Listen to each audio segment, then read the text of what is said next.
In today's video, we're going to be discussing Gorilla Glue. And Gorilla Glue is a type of polyurethane glue that's sold in most stores, and it's a really good glue. I have nothing against it. It's just that it has a certain property of it that can ruin your project if you don't know how to work with it or what it's going to do. And they really don't advertise it that way. And so it's something that you got to be very careful of, and it can ruin your day really, really quick. So let's get into it. Now, as I was talking about, Gorilla Glue is a specific kind of glue called a polyurethane glue. And polyurethane glues require moisture to be able to cure. And that moisture is what is going to cause the problem with why you can't use it for a lot of different projects. They bill it and advertise it as kind of an all-purpose glue, but that's marketing, and that marketing will mess you up if you don't know what you're doing. So that moisture will cause the glue to foam and to expand, and it'll creep out of your wood joint and then cure. So it cures, it's a polymer.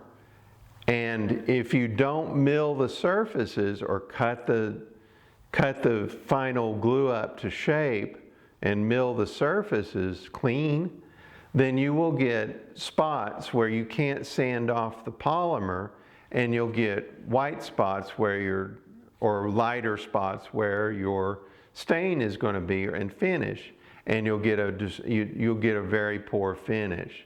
So polyurethane glues are good for like the project behind me, my barn doors. This I had to glue up, a wood glue up, so I can trim it to final shape and plane it to size. It works perfect for that because it's gap filling, it's water resistant, can be used indoors or outdoors, which these are outdoor doors, so they're going to be out in the weather for years. It's a great glue for that. I have nothing against it. It's just when they bill it as an all-purpose glue is where I have the problem, and where you'll have the problem if you use it. Like if you use Gorilla Glue or any of the polyurethane glues for putting together trim or finished wood in a final project where you're not really going to sand it much, or you're not going to plane it down and cut it to size, then you'll get a small amount of that foam creep out and you can't wipe it off. It's sticky.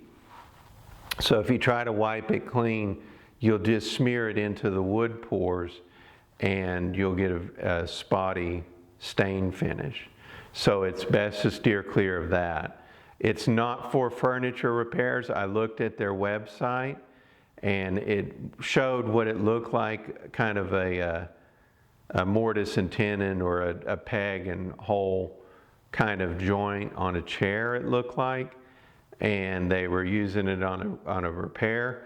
It's not for repairs. It will foam. If you get the mixture wrong or the amount wrong, it'll foam all over the place and be a mess. It'll destroy your furniture. The best thing for furniture repairs is like a 2-part epoxy. Doesn't foam, but super, super strong and gap fills.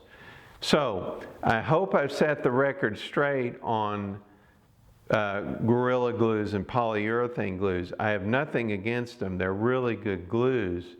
It's just that they're for specific types of projects.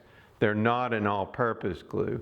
If you want more of an all-purpose glue, go for your Titebond type glues, your PVA glues, and they're more easily managed, or your epoxies.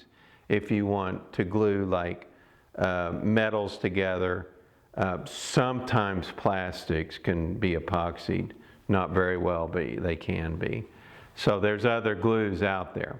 So anyway, I hope this sets the record straight, and I hope it gives you a better project in the future, and you use the correct glues, and we'll see you in the next video.